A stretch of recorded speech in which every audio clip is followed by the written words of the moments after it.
ایک عام شخص، ایک عام شہری جو ہوتا ہے وہ سب سے اہم شخص ہوتا ہے، اور یہ جو M N A M P ہوتے ہیں دراصل اس کے نوکر ہوتے ہیں. عوام کے لیے بیسٹ روڈ ہوگی، آپ کے لیے کھڈا روڈ ہوگی، کیونکہ آپ عوام کے نوکر ہیں. ہائے ہائے، نواز شریف صاحب کی وہ جو درخواست تھی، کیا کہتے ہیں، معطلی سزا کی، وہ برخاست مسترد ہو گئی. تو نواز شریف صاحب نے جو گراؤنڈ بنایا تھا وہ تھا اینجیوگرافی. ڈاکٹر صاحب اگر میں آپ سے پوچھوں مختصراً، تو یہ ایک اینجیوگرافی کیا ہوتی ہے؟ اینجیوگرافی ایک سمپل پروسیجر ہے جس میں خون کی نالی میں کیتھیٹر ڈالا جاتا ہے، ہاتھ کے پاس سے، ریسٹ کے پاس سے، یا پھر گروئن سے، ٹانگ کے پاس سے، اور یہ کیتھیٹر دل کی نالیوں میں چلا جاتا ہے، اور وہاں پہ ڈائی انجیکٹ کر کے تو دیکھا جاتا ہے کہ خون کی نالی کا سائز کیا ہے. اور جب ڈائی انجیکٹ ہوتی ہے تو خون کی نالیاں جو ہے وہ مشین کے جو کمپیوٹر سکرین ہے اس کے اوپر نظر آنی شروع ہو جاتی ہیں، اور اگر کوئی بلاکیج ہو یا اس کے اندر کوئی کلاٹ ہو یا ایتھروسکلروسس ہو، کوئی چیز جو لیومن کو، اس کے سرکل کو چھوٹا کرتی ہے، سائز کو چھوٹا کرتی ہے، وہ ڈیٹیکٹ ہو جاتا ہے. بڑا سمپل پروسیجر ہے. ہزاروں دفعہ پاکستان میں مختلف اسپتالوں میں کیتھ لیبس، کیتھیٹرائزیشن لیبارٹریز کے اندر ہوتا ہے. تو ڈاکٹر صاحب یہ پروسیجر کیا کوئی بہت سمپل پروسیجر ہے کہ کمپلیکیٹڈ پروسیجر؟ اور آپ کا کیا اندازہ ہے، محتاط اندازہ، کہ ایک دن میں پورے پاکستان میں کتنی اینجیوگرافیز ہو جاتی ہوں گی؟ اینجیوگرافی پاکستان کے مختلف شہروں میں، مختلف اسپتالوں میں اندازاً 3 سے 5 ہزار دفعہ روزانہ پرفارم کی جاتی ہے. اور سب اگر 3 سے 5 ہزار دفعہ ہوتی ہے تو پھر یہ کہنا کیا غلط نہیں ہوگا کہ اس کا رسک فیکٹر بڑا کم ہے؟ مطلب کتنا پرسینٹ رسک فیکٹر ہے اس کے اندر؟ اور اگر اس کو میں کامن فلو سے کمپیئر کروں تو اس کے رسک سے کمپیئر کر کے ایک اینجیوگرافی کا رسک کتنا ہوگا؟ اس کا رسک انتہائی کم ہے. ہزاروں کیسز میں شاید ایک آدھ میں کوئی ایسا ہو کہ کورنری آرٹری کے رپچر ہونے کا چانس ہوتا ہے، جس کو مینیج کر لیا جاتا ہے. انتہائی کم ہے، 0.0001% کے قریب اس کا رسک ہوتا ہے. اور کامن فلو سے کمپیئر اگر کریں تو کامن فلو اگر ایلڈرلی پیشنٹ میں ہو تو ہزاروں لوگوں کی موات ہو جاتی ہیں کامن فلو سے بھی، اور اس کے اندر بیکٹیریل انفیکشن اگر سیکنڈری ہو جائے نمونیا وغیرہ کی تو وہ تو بڑی خطرناک چیز ہو جاتی ہے. اینجیوگرام تو ایک بے ضرر سا پروسیجر ہے. جنرلی ہر لاہور کے کئی سینٹرز میں یہ روزانہ کی بنیاد پہ ہوتا ہے. اس میں کوئی اتنی بڑی رسک والی بات نہیں ہے. تو اینجیوگرافی پتہ نہیں کوئی اتنا ہلکا بیماری ڈھونڈی نواز شریف صاحب نے اپنا کیس بلڈ کرنے کے لیے. اگر ان کو واقعی ہے چھوٹنا تو اپنی زبان ہی کاٹ لیں، کیونکہ ماضی میں زبان کاٹنے پہ تو پھر بھی بندہ چھوٹ جاتا ہے. یہ اینجیوگرافی وغیرہ کا چکر نہیں چلے گا. آپ کو بڑا کام کریں، میں ایسا اپنی زبان وغیرہ کاٹ لیں، جیسے کہ آپ کے دور میں ماضی میں زرداری صاحب نے اپنی زبان کاٹنی پڑ گئی تھی تاکہ چھوٹ جاتے. آپ بھی وہی حربہ استعمال کریں، وہی کریں تو شاید بہتری ہو جائے گی انشاءاللہ. Welcome to our random thoughts. No topic, no plan, no agenda, just random thoughts.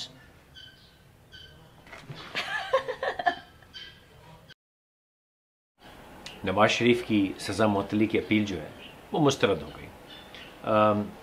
Imran Khan صاحب کے لیے بہت اچھا ہوا، لیکن پاکستان کے لیے بہت برا ہوا. عمران خان صاحب کے لیے اچھا یوں ہوا کہ اگر یہ بیل ہو جاتی تو تمام ڈھیل وہ سب چیلا بابیل ہو جانا تھا، اور لوگ یہ کہتے کہ سعودی شہزادے نے آ کے کام سیٹ کرا دیا.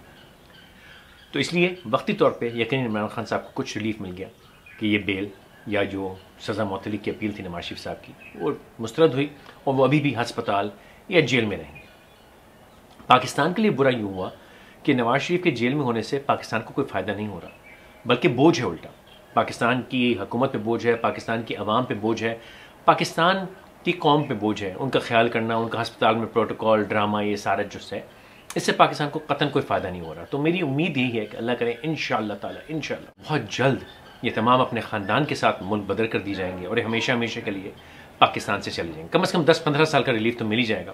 بعد میں مریم بی بی اگر واپس آنا چاہیں تو آ سکتی ہیں، لیکن فی الوقت پاکستان کو کچھ چین سکون ریلیف مل جائے تو بڑا اچھا ہوگا. میری دعا اللہ تعالیٰ سے یہی ہے کہ کوئی نہ کوئی ایسا چکر چلے، کوئی ایسا حساب کتاب بنے کہ نواز شریف صاحب کو پاکستان سے رخصت کر دیا جائے.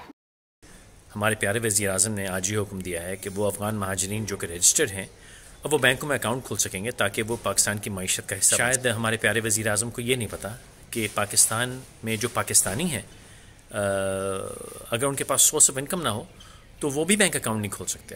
یعنی کہ جیسے کہ میں، جو کہ میرے خیال سے 22 سال کی عمر سے ٹیکس فائلر ہے، پچھلے 30 سال سے، پچھلے کچھ عرصے ریٹائرڈ تھا، میری کوئی انکم نہیں تھی، تو میں نے ایک غلطی ہوئی، میں نے بینک اکاؤنٹ کھولنے کی کوشش کی تو انہوں نے میرا بینک اکاؤنٹ نہیں کھول کے دیا. کہتے میاں سورس آف انکم لاؤ. میں نے کہا بھائی ساری زندگی ٹیکس فائلر ہوں, ٹیکس دیتا رہا ہوں, میری ایسٹس ڈکلیئرڈ ہیں, خالی میں صرف ایک نیا بینک اکاؤنٹ کھولنا چاہتا ہوں کہ دوسرے بینک سے. کہتے نا بچہ نا, پہلے تو سورس آف انکم بتا پھر تیرا بینک اکاؤنٹ کھولے گا. تو کیا خاک معیشت کا حصہ بنے گا کام آدمی.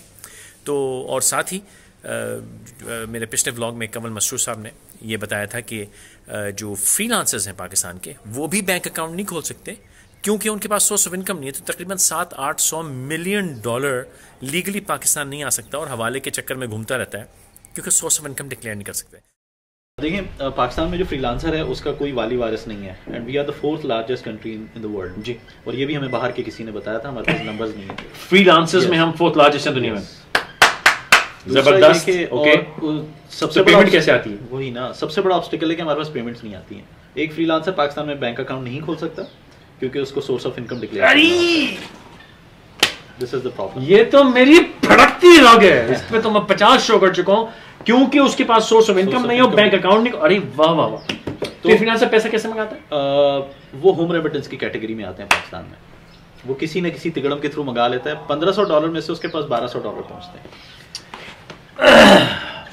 یہ پرابلم ہے. مجھے امید ہے اسد عمر صاحب کو میں پہنچوا دوں گا یہ شو انشاءاللہ. سن لیں سرکار, آپ جو بڑی بڑی باتیں کرتے ہیں اس کے لیے آپ کو گراس روٹ کا تو آئیڈیا ہی نہیں نا کہ گراس روٹ پہ ہوتا کیا ہے. امید ہے کہ خان صاحب کے ارد گرد جو بڑے بڑے جہیت قسم کے فائنانس منسٹر قسم کے لوگ بیٹھے ہیں ان کو سمجھائیں گے کہ سرکار یہ ایسے آرڈر پاس کرنے سے پہلے کچھ سسٹمز بنائیے جو کہ چلتے ہوں پاکستان میں. ایسے آرڈر مارنے سے کچھ بھی نہیں ہوتا. صحیح فواد چودھری صاحب کے برادر کی شادی تھی اتوار کے روز, اور اس کا دعوت نامہ بھی آیا تھا. ان کے لیے بہت شکر گزار ہوں ان کا. اب مجھے کوئی خصوصی نہیں آیا تھا, پاکستان کے ہر اینکر کو, ہر میڈیا پرسنالٹی, ہر کسی کو آیا تھا. لیکن ساتھ ہی یہ ایک بینر ہمیں بھیجا گیا. جی, بینر کہتا ہے توجہ فرمائیں, بروز اتوار مورخہ 24 فروری 2019 بسلسلہ VVIP movement bypass road ہر قسم کی ٹریفک کے لیے بند ہوگی. ہیوی ٹریفک صبح 7 سے شام 7 بجے تک مکمل بند, اور چھوٹی گاڑیاں متبادل کے طور پر منگلہ روڈ استعمال کریں گی. شکریہ. تکلیف کے لیے معذرت خواہ ہیں من جانب ٹریفک پولیس جہلم.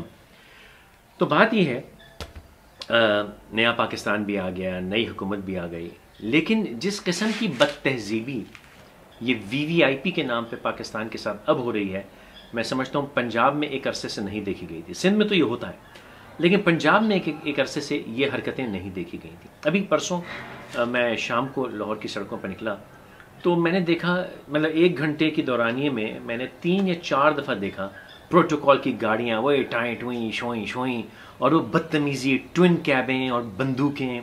وہ بدتمیزی جو کبھی صرف اور صرف کراچی کے لیے مخصوص تھی وہ اب لاہور کی سڑکوں پہ دکھ رہی ہے. شہباز شریف صاحب پچھلے 4-5 سال میں سمجھ گئے تھے کہ اس قسم کی بدتمیزی اب لوگ نہیں سہیں گے, اور انہیں تمام اپنے ایم پی ایز کو کہہ دیا تھا کہ بھائی سنو, یہ لاہور کی سڑکوں پہ بدتمیزی نہیں کرنا, بلکہ اسلحے کی جو کیا کہتے ہیں دکھانا ہے اس پہ بھی بین لگی ہوئی تھی. اور ہم دیکھتے تھے کوئی ٹوئن کیبیں, کوئی سیکیورٹی, پرائیویٹ ڈرامہ, 4 گاڑیاں میں نے 4 سال میں نہیں دیکھی.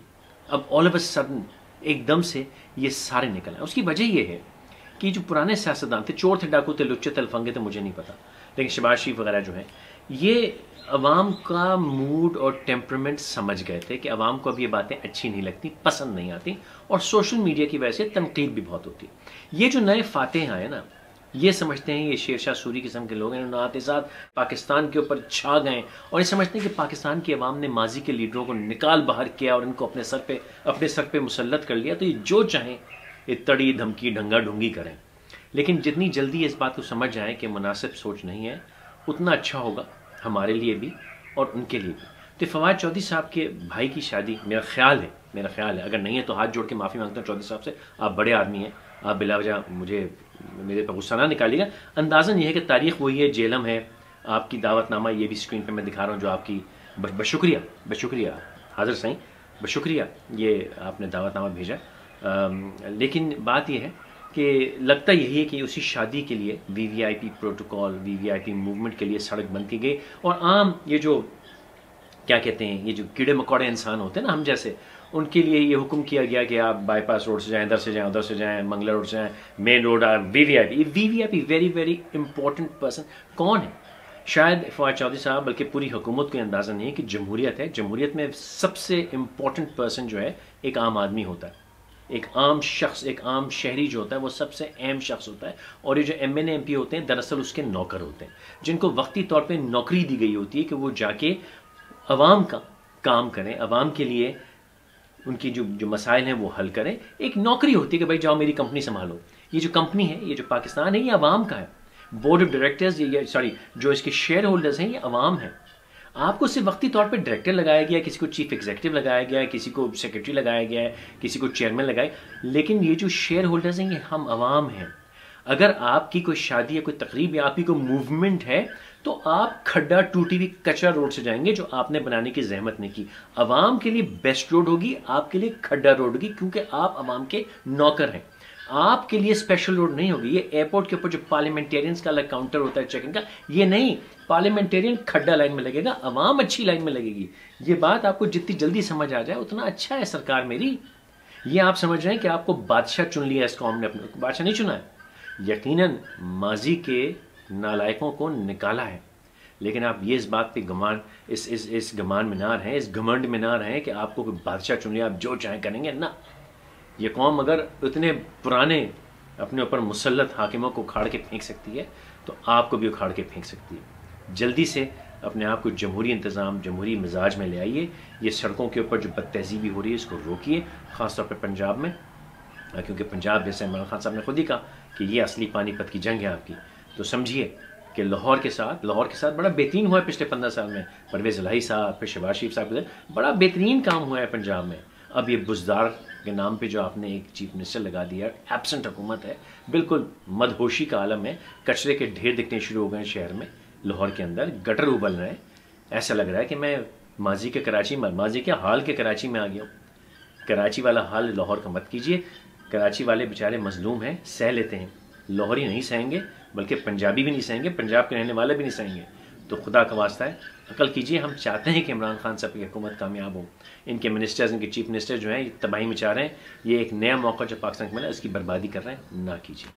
Don't forget to follow on Facebook, Instagram and YouTube. The links are right here.